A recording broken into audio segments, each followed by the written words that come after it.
I'm Amy. And I'm Chris, Best friends of 30 years. and we believe A Course in Miracles is the most enlightening, Albeit slightly difficult, personal development course we've come across. we've walked many miles In several countries, analyzing and applying the course we're bringing you our insights, and challenges our loves and fears. as we apply this course to our daily lives We love its non-denominational and all-inclusive nature, and want to share how you too can apply these higher principles in a practical and hopefully more easeful way. grab a tea Or a glass of wine, and settle in for some laughs and truths as we share real life tribulations. and how we shift them into miracles. Hi, everyone. Welcome back to One Simple Truth. It's Chris. And Amy. And I'm like, how's everyone doing today? All of a sudden, I'm a radio radio host. And I was just going to say, bear with me in advance, just getting over a cold flu here. So my mind's a little murky, but Which is kind of what we want to talk about. yeah, that's what we want to talk about. Yeah. So we were kind of just talking before about like how our perception dictates, what we're seeing in the world and how we're showing up. And I think it was in either the workbook or the text. I think it was the workbook. I've been going over the lessons again in the course, which has been fun because I haven't done that in a long time. I've, went through the text, and so circling back to the lessons, but one of them was you can't change your behavior if your perception is off, essentially. Not those exact words, but and I was like, it's so true. And we were talking about how we've both been noticing that either with ourselves or other people. Like if, someone's just such in a doomsday spot, they're going to notice the little glimmer of doomsday, right? And latch on to that. And I was also sharing, with this cold, it's so crazy because like I can feel how my perception's off, and just like feeling a little bit more sensitive and a little bit more in my head and a little bit more of the doubt that creeps in. Um, and I was just like, why does that happen? It's so interesting. Mhm. It's so interesting because just before the cold, I was feeling so connected, and I was telling you, like, really relying on, like, I've always asked for a shift in perspective, through the divine, and what your belief system is about that. In the course, it talks about the Holy Spirit. And I always have to say, to me, that's like a blue, sparkly energy of love. But anyway, not just some man in the sky. Anyway, it's a whole other thing that I've gone over repeatedly. But I was really using that in real time, like that guidance of like like if I started to, feel triggered. We just were on a family vacation. I'm like, if I started to feel triggered, like help me have a shift in perspective. And it was always like around some type of guilt, which was, you and I have been really trying to pay more attention to with watching or listening to the book, The Disappearance of the Universe. So like really just being aware, like in real time and having a shift. And it was amazing. I'd have the thought that would help me let go of the guilt, which was so cool. I'm like, oh my gosh, like all the unnecessary suffering we have, right? And then with this head cold, though, I'm like right back to, not right back to where I was, but back to like that place of self-doubt and, just I can feel my perception is off. Like what a contrast. So I'm just like, this is so interesting. And then for other people that are just like kind of naturally in that doomsday place and like seeing everything that's wrong and seeing problems, it's like it just is so interesting how our perception really impacts like how we see things and how we're showing up. Anyway, that was a bit of a tangent, but Yeah, those are my thoughts. great. Yeah, I think it's like what you were saying. So we kind of wanted to, we were chatting about you weren't feeling well and how it brings you automatically. And this happens to me too, where when I'm feeling sick, like physically not well or physically depleted or lack of sleep or, anything that's like doesn't take much these days, I have to say. But when I'm feeling physically depleted, it's like I find it really hard to stay calm in my mind. Like you were saying, when you Mm, feel really good, it's kind of easy just to have that perspective change and see the light and see the way and see all the mm, good things and just to shift it really easily. And I'm sure anyone who's listening can relate to this. Like just some moments, it's life is a lot easier to manage. And then other moments, and especially when we're tired or sick, it can be so hard. Like it can feel impossible. And I feel like that's where the work is. Like really mm, when you are trying to like push a boulder up a hill, when you feel like, okay, this is like a tidal wave of guilt coming on, and I don't feel like it's even, in my control. I feel, to me, that is where the work is, because you really have to figure out how to shift your perspective, how to let go, how to ask for something different.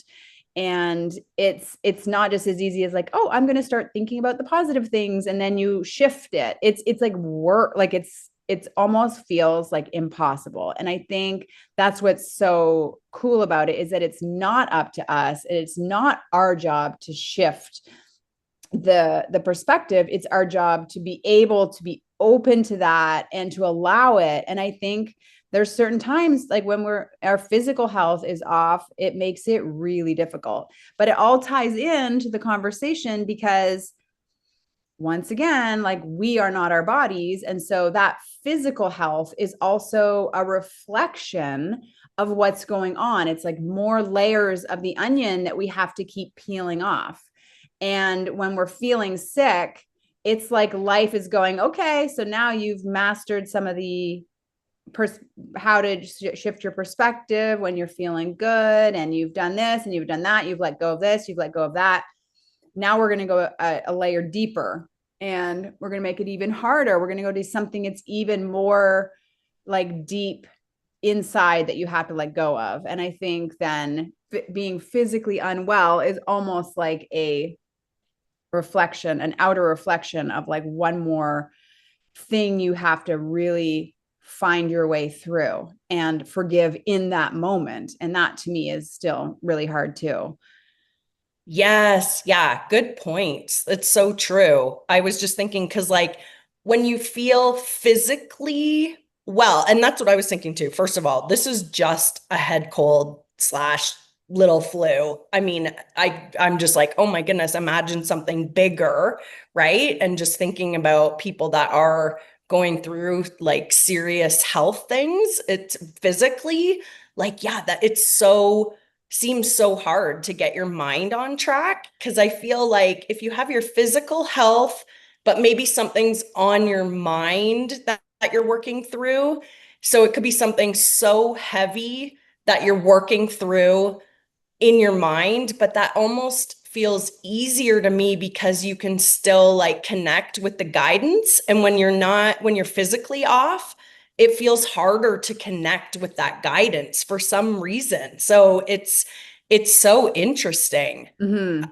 Yeah. Uh yeah, because I mean you could be going through something so heavy in your mind, but it's like I don't know. Maybe I've just had more practice with that versus the like physically being physically off. But it is interesting that you said because I was like, okay, you know what? Just like you're just feeling off right now. Just give yourself compassion. And I did ask for some help last night. Like, okay, what do I need to see with this, right? And when I couldn't sleep last night, I put on a podcast, and they Mm-hmm. were talking about self-love and how if you feel off, right? And like, and a good way to look is like, how are you showing up? Like, what kind of communication are you putting out to others? And not that I've been putting out like poor communication, but I've been second guessing my communication. That's kind of like where it's been showing up and like, oh, did I say the wrong thing? And like some of that guilt showing up. But I was like, oh my gosh, it's the self love. It always goes back to that. I'm like, oh. You Yeah. just you're just feeling off, and like, and maybe I have this physical thing because I probably did take on too much, and that always is, where things creep in with the overwhelm and like trying to take on too much. And like you said, then maybe it's not like a cold how it manifests, but you're feeling really tired or something physically is off, right? And I'm Yeah. like, oh yeah, like it probably goes back, even back to some of those things, but like Yeah. always back to the self-love. Yeah. And you can always, I think one of the little things I've been working through right now with a course is that um, we've been talking a lot about, you know, being aware of when we're in our ego. And I think Mm, when I am in any moment at all now, I'm realizing that as long as my eyes are open in this world, I'm choosing the ego. And I think there's I think there's part of that that can be helpful where you're like, "Oh, I'm still here. I'm still choosing the ego." And you realize that it's all choosing the ego. Like we just keep choosing the ego. And what that means is that in any moment that we're basically having any kind of suffering, that's all it is. We're just choosing the ego. And so when we're tired, when we're sick, when we're agonizing in our brains, when we're feeling sad, when we're any kind of suffering that we see things happening in the world, you just be like, oh, there I am again. I'm choosing the ego. I'm choosing the ego. And the reason that's helpful is because then you're like, well, I know if I'm choosing the ego there, then that means there is a better way. There is a different way. I'm mm, not I'm not living that better way. I don't know what that's like right now because right now I'm in my ego. Right mm. now I can't access that better way. So instead of forcing myself to try to see the better way and just being like, yep, this is me still choosing the darn ego. Here I am. And I Yeah. think just being aware of that and then like you said with the self-love, that is the alternative. Like the alternative is if I'm living in my ego and living my ego and living my ego every step of the way and you're like gosh why is this so hard or why are things kind of not working out consistently over and over and over again um it's just you're just still choosing the ego. It's not a big deal, but then the flip side of that is like there is a way to just find some self-love or find the love and that is your solution or your response to that. But I think it's helpful to be like, Mm. here I am once again, just choosing the old ego. Yeah, Even if I it's feel like you nailed it. You nailed it. That is what it is. And it's like, and I think, yeah, you kind of just helped me to articulate in my brain what it is. It's like, yeah, you're choosing your ego and you know it, and you're like, but I want to choose the other way. How do I get out of it? Because especially if you've had experience choosing the other way and practicing, right? But it's like almost harder to access when you yes, feel, in my case, physically off. For someone else, it might be something else. But like you having a harder time accessing it, and you're like, I know I'm freaking choosing the ego right now, yeah, and I can't even stop. But it's like, okay, just say that. I love yeah, that. Just say, like, I'm choosing my ego right yeah. now. I'm real, like, I think I was saying, oh, I'm extra sensitive, but it's like, that's really what I'm doing is choosing the ego. And You're right. it's And I like, think that is the solution is to not yeah, try to fix it in that moment, but just to say, well, look at hmm, me. Well, look what's going on. Doing it yeah, again, actually living in the ego, living yeah, it here minute to she minute here. is. And Here it's she so is. it does take away your guilt of or your it takes something off of you. And so in a way it is part of the shift, but you don't have to make yourself shift because then Yeah. you're not trying to do something that's not your responsibility, which is to let go of the ego. Like you have to just see that you are living, Hmm. you're seeing your choice to live in the ego. instead of Yeah. being like, oh, I see what I'm doing. Now I'm going to flip over and live with the Holy Spirit or live with peace in my mind. Or because sometimes you can't in those Yeah. moments, especially. Like I find Yeah. when you're sick and you're tired and stuff, when we're talking today about when you're really struggling and you just cannot make that first perspective shift, like just by saying, Yeah. show me the better way, or like 1, 2, 3, and I feel better. It's like, these are really moments of like, it's not working. It's not working. And almost Yeah, when you like, yep, can't access it. It's yeah, what, yeah, that's what we're talking about when we can't access it. When we know there's a better way, but we're having a hard time accessing it for whatever reason. Yeah. right. And it's Yeah. that like that admitting it of like, yep, here Yeah. I am. I'm doing it. I'm living in the ego and Yeah. how I've done it. And just bringing that awareness to it, even though you're like having a hard time accessing it, I feel like just bringing that awareness to it just helps so much. Like I already yeah, feel better. I'm like, oh yeah, yeah. right. It's the ego. It's like, oh And my gosh. a funny thing I've been experiencing too while practicing this is when I say that to myself, oh yeah, here you are living in the ego. Then was the conversation I have in my head then is, just like you've done all these years. Like this whole time, you've been living in your ego. This whole time, you've been thinking you're Amy, the story Amy, this whole Mm, time.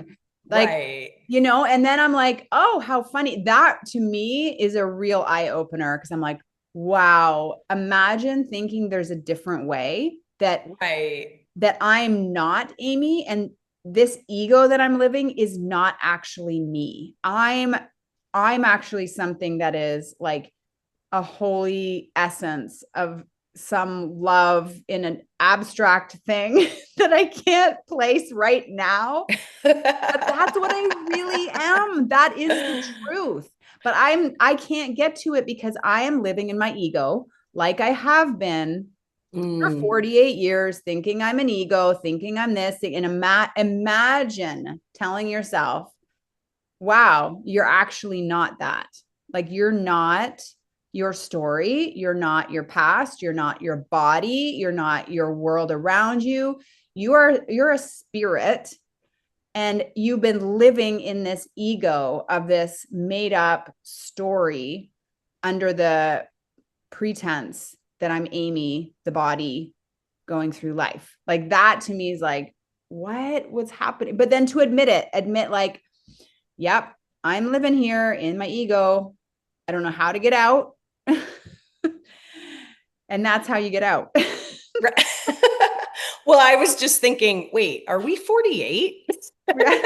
Because I you and I am are right. not yet. I'm like, wait, you and I are the same age. We're 3 months like to the day I'm apart. your I'm like, elder. oh, wait, right. Yes, I am. I'm like, did I miscalculate? I think I'm still You're still 47. 47, Right. girlfriend. You are a spring chicken. Right. Next month, I'll be the Yep. big 4-8. But anyway, no, that's so funny, but that's really true. And it's like, then you can start to, those are the glimmers of truth when you can start to have the awareness that we're beyond Amy and Chris in a body and 48 and sorry, 47. But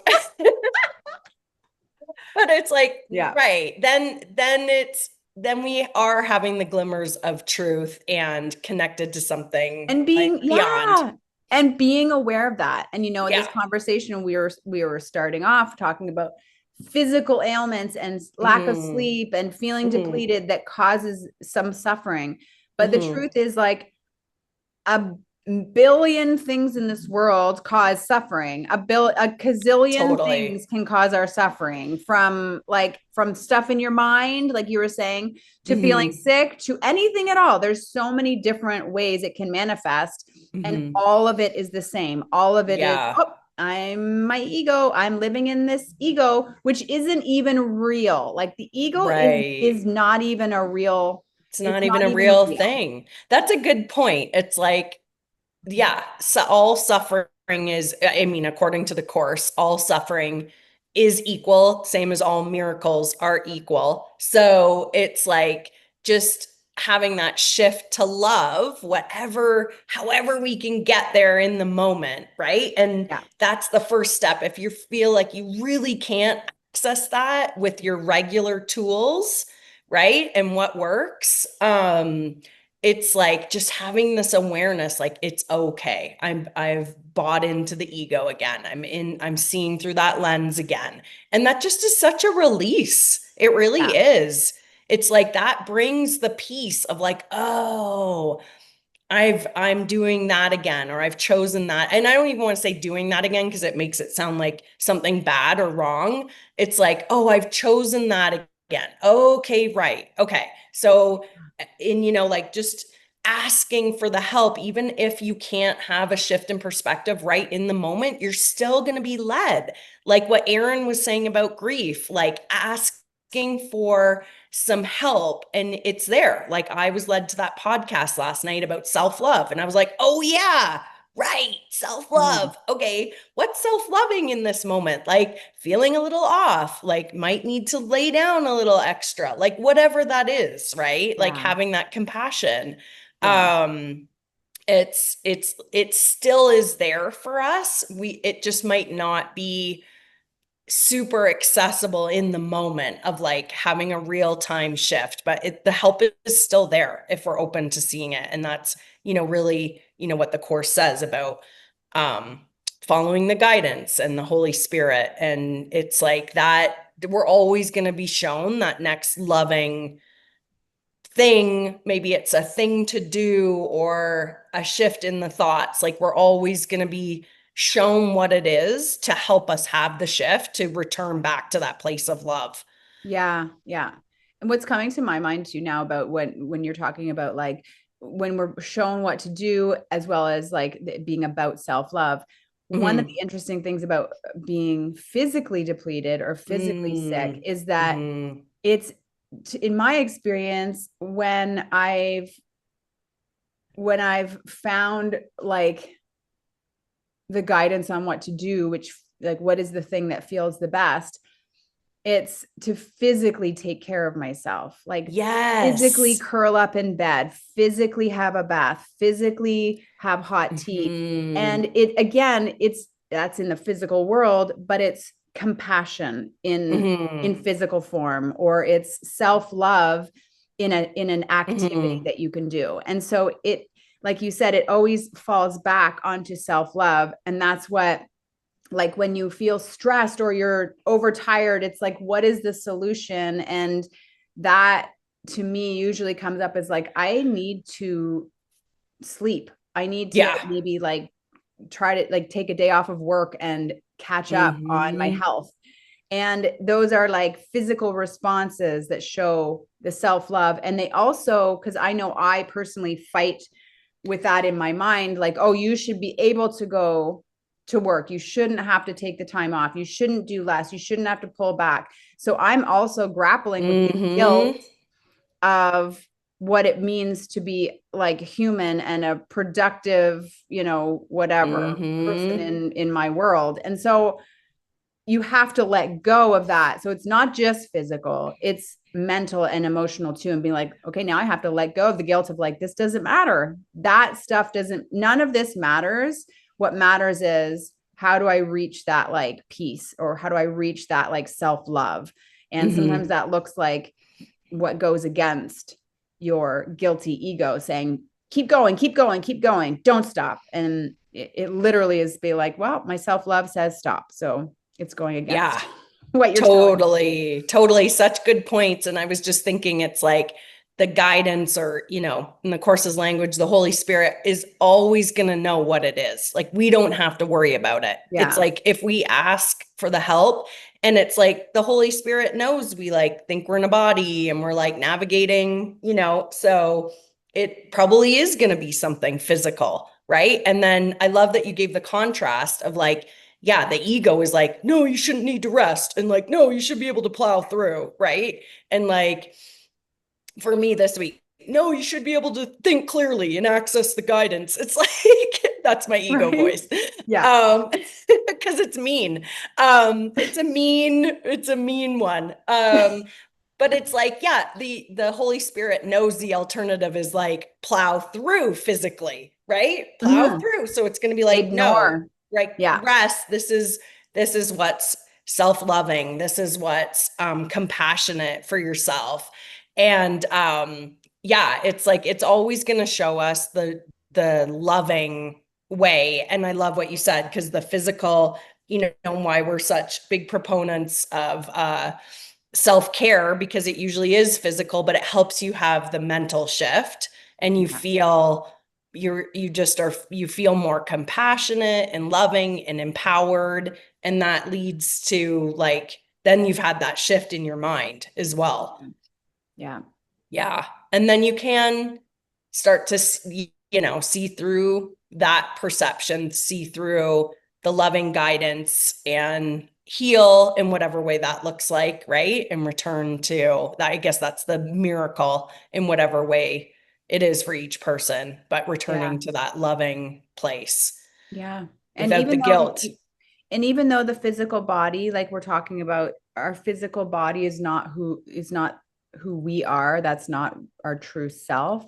Mhm. It's funny how important physical self-care is, because Yeah. I think it really reflects your mental and emotional self-care. Mhm. And It so I does. think, as much as we say like none of this world doesn't matter really, it's an illusion really, and whatever happens doesn't really matter really.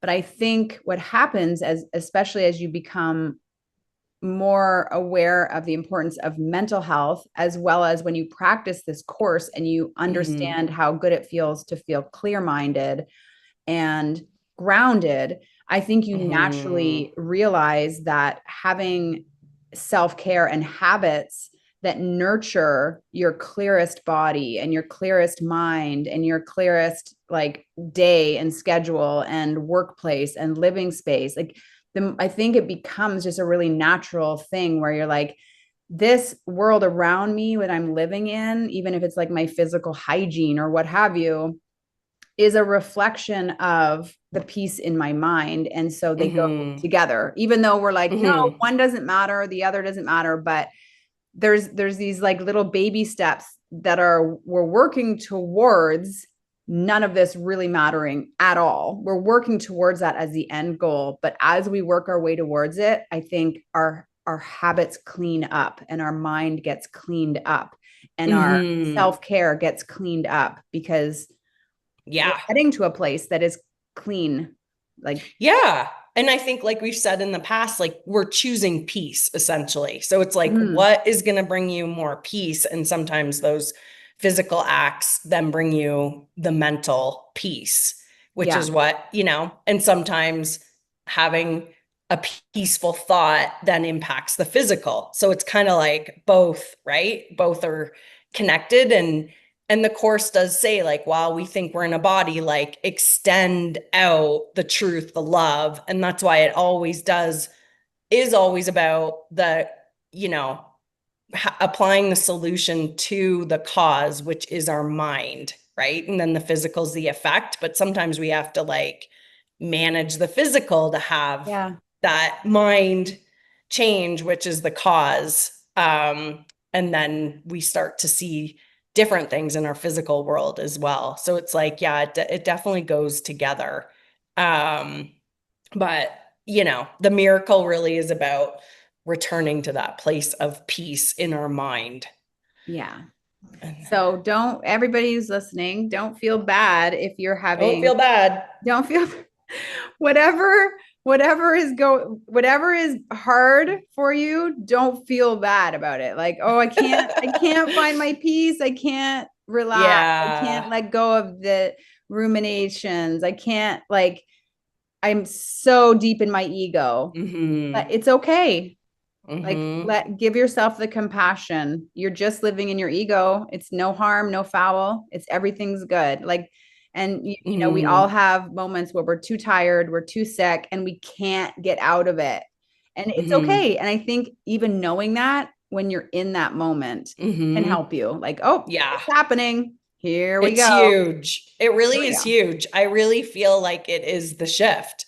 Because once you just say that, you just kind of let it go. And you're like, Yeah. oh You well, don't judge here it. we You're not like are. in judgy mode. Like, oh my gosh, what's Yeah. happening? Why am I having, like, why do I suck? Why can't I do Yeah. this? And it's like just such a good example of how insidious the ego is because it's like, you know, it's like it sounds so obvious, but when you're in it, you're like, you can't Oh no. access that and you're kind of beating yourself up about it because you're like, I know I feel off, right? Hmm. But just that's the little tool to have that shift. That's such a good one. Good, Yeah, you're so good right. It's not awareness. not Yeah. obvious at all. And then that's when we need to remember. We maybe need like a little slogan or mantra around the house, right? Or like Right. on our phones. Like, oh, I'm listening to the ego again. Here we Right. are, folks. All right. Let her go. Anyway, I hope that was helpful. And yeah, it just helps us to be able to have that shift in perspective for Yeah, sure. especially coming up to cold and flu season. Yes. Hang in Yes. there, Hang in there, people. Okay, until next Till time. next time. Please click and subscribe if you enjoyed this episode. And if you would like to learn more about readings and coaching with Chris and Amy, please visit chrisatley.com. Until next time.